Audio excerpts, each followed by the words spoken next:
वारासिवनी में एक ऐसे सूदखोर का साम्राज्य आज ढह गया है जिसने लोगों की रातों की नींद उड़ा रखी थी। नाम है सुनील अरोरा।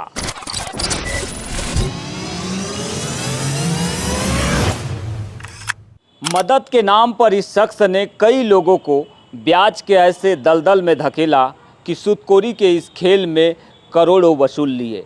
पुलिस ने जब दबिश दी तो इसके ठिकाने से 153 ब्लैंक चेक और 15 जमीनों की रजिस्ट्रियां भी मिली।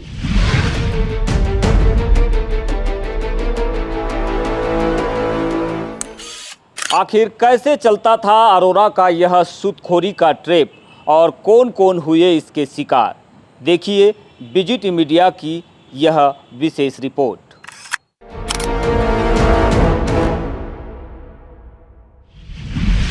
पुलिस की गिरफ्त में खड़ा यह शख्स सुनील अरोरा एक सोची समझी साजिश के तहत लोगों को कर्ज देता था। तरीका बड़ा सादा लेकिन घातक था। 5 से 10% के ऊंचे ब्याज पर पैसा देना और बदले में पीड़ितों के एटीएम कार्ड, ब्लैंक चेक और जमीन के मूल दस्तावेज गिरवी रख लेता था।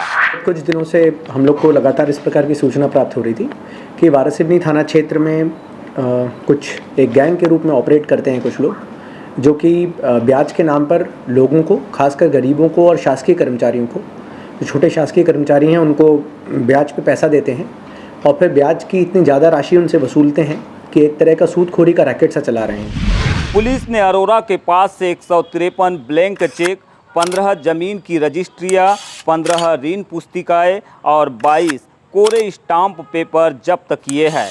यह दस्तावेज गवाही दे रहे हैं कि वारासिवनी का यह सूदखोर बैंक से भी बड़ा समानांतर अवैध वसूली केंद्र चला रहा था। इसी के चलते जब विभिन्न ठिकानों में पुलिस और एसआईटी के द्वारा रेड की गई थी तो करीबन 153 ब्लैंक चेक्स।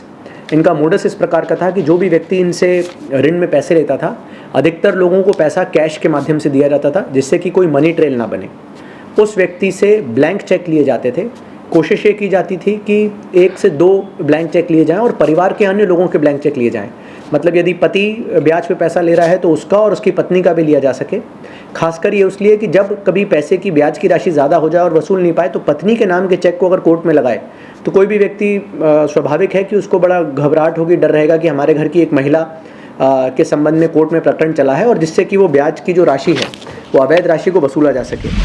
सुनील अरोरा के जुल्म की दास्तान सुनकर पत्थर का दिल भी पसीज जाए। बिजली विभाग में कार्यरत मथुराबाई उइके के बच्चे का एक्सीडेंट हुआ। मजबूरी में अरोरा से 1.5 लाख रुपए लिए, जिसके बदले इस दरिंदे ने 8 लाख रुपए का ब्याज वसूल लिया। मैंने जो ब्याज का पैसा था वो भी उसको पूरा दे दी और उनने हमारे नाम से गाड़ी फाइनेंस एक्सिस बैंक से भी किया, जिसमें से भी कुछ किस्त मैंने पटाई हूँ। पैसे वो बच्चे के एक्सीडेंट में लिए थे सर, ऑपरेशन हो रहा था नागपुर में। 1.5 लाख का कितना ब्याज आपने भरे? 7-8 लाख रुपए भरे। अच्छा। हाँ, वो पूरा पैसा क्लियर हो गया है, सिर्फ यानी गाड़ी भर हमें चाहिए बस। लेकिन गाड़ी नहीं दिया अभी तक? नहीं, हमने गाड़ी देखे भी नहीं। अच्छा। आज देखे हैं गाड़ी। और हमें कौन से डिपार्टमेंट में थे आप? मैं एमपीबी विभाग में थी, वारासिवनी जी। वही लिमन वाडिवा की कहानी और भी खौफनाक है। बच्चों के एक्सीडेंट के लिए मांगे गए 8 लाख के बदले अरोरा ने पति पत्नी के चेक लिए और आदिवासियों की ज़मीनें हड़पने के लिए लिमन का इस्तेमाल किया। करीब 50 लाख का लेन देन खाते से करवाकर 6 जगहों पर ज़मीनें खरीदी गई और मना करने पर जेल भेजने की धमकियां दी गई। करीबन 6 ऐसी रजिस्ट्रियां प्राप्त हुई हैं जो इनके एसोसिएट लीमन वाडिवा और उनकी पत्नी मंजू वाडिवा इनके नाम पे ट्रांसफ़र होने के बाद फिर अन्य लोगों को हायर रेट पे सेल करने की चीज़ें भी सामने आई हैं। अरोरा के जाल में सिर्फ गरीब ही नहीं बल्कि सरकारी कर्मचारी भी फंसे।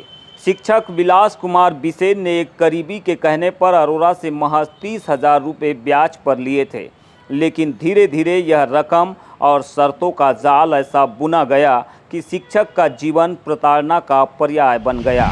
मैंने से 30,000 रुपये पहले लिया था, उसके बाद धीरे धीरे करके जैसे जैसे आवश्यकताएँ होती रही आती रही उस मुताबिक मैं इनसे पैसा लेता गया। एक बार 2,18,000 रुपये, एक बार 3 लाख रुपए। इस तरह से मैंने इनसे 8 साढ़े 8 लाख रुपए ही लिया था, जिसका मैंने आज तक पिछले 9 अक्टूबर तक 6 लाख रुपए इकट्ठे दे करके हिसाब बनाया और मेरे कागजात वापस करने के लिए इनसे निवेदन किया, लेकिन उन्होंने आज पर्यंत मेरे न कागजात वापस किए, ना चेक वापस किए, ना ठीक ढंग से बात किया। तो इस ब्याज के एवज में कौन कौन से डॉक्यूमेंट्स वो मांग लेते थे, अपने पास रखते थे? चेक, 1000 रुपये का स्टैम्प पेपर और ATM, जो आज तक उन्होंने वापस नहीं किया।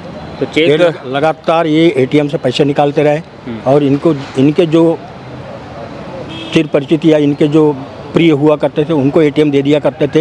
हाँ, जिसमें एक नामी गिरामी वकील भी हैं जो बम्बई गए हुए थे, तब भी उन्होंने मेरे ATM का उपयोग किया था और फिर पुनः ATM से पूरा पैसा निकाल लेते थे जब तक ATM इनके पास रहा या ATM जीवित रहा। लेकिन जैसे ही ATM जीवित रहा तब तक यही पैसा निकाल पाए। उसके बाद मैंने ATM मेरा डेड हो गया तो मैंने इन्हें ATM नहीं दिया, लेकिन इनको समय समय पर मैं कभी 5 लाख, कभी 3 लाख, कभी 8 लाख, 6 लाख ऐसे पैसे देते रहा। इस तरह से लगभग 40-50 लाख रुपये इनको दे चुका हूँ। अरोरा न केवल आर्थिक शोषण करता था बल्कि कोरे चेक का इस्तेमाल कर NI एक्ट के झूठे केस लगवाकर पीड़ितों को जमीन बेचने पर मजबूर कर देता था। जिन भी व्यक्तियों से ब्याज पे पैसा लेते थे उनका कई लोगों का ATM कार्ड और पिन जो होता है वो ही अपने पास रख लेते थे। तो जब भी महीने की, अगर वो शासकीय कर्मचारी थे और उनको पता था कि सैलरी आती है, तो शासकीय जैसे ही सैलरी आती थी जो उनके ऋण का पैसा होता था ये खुद ATM में जाके उसको विड्रॉ करके अपने पास रख लेते थे। पुलिस अधीक्षक आदित्य मिश्रा ने प्रेस वार्ता में इस पूरे प्रकरण का विस्तृत खुलासा करते हुए बताया कि आरोपी सुनील अरोरा एक सुनियोजित कार्यप्रणाली के तहत सूदखोरी कर रहा था। यह पीड़ितों के ATM, चेक और मूल दस्तावेज अपने पास में रखकर उन्हें डराता और धमकाता भी था। पुलिस ने इस मामले में धारा 308(5), 316(2), BNS और मध्य प्रदेश ऋणियों का संरक्षण अधिनियम के तहत मामला दर्ज किया है। पूछताछ अभी जारी है कि इसके पीछे कौन कौन लोग शामिल है।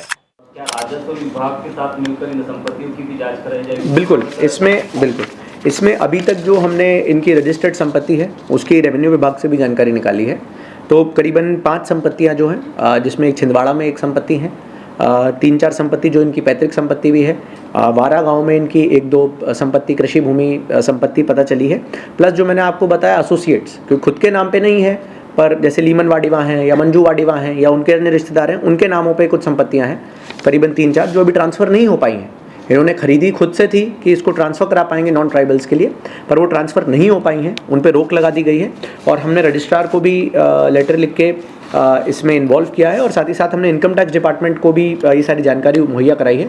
तो बेनामी प्रॉपर्टीज़ प्रोहिबिशन या प्रिवेंशन एक्ट जो रहता है उसके तहत मुझे लगता है कि इनकम टैक्स अथॉरिटीज़ भी अब इसमें आगे कार्रवाई करेंगे। वारासिवनी के सुनील अरोरा के अलावा और ऐसे कितने सूदखोर हैं जो आज बालाघाट में खुलेआम घूम रहे हैं? क्या पुलिस सुनील अरोरा के इस प्रकरण के बहाने उन सूदखोरों तक भी पहुंचेगी या फिर यहीं पर फाइल बंद हो जाएगी?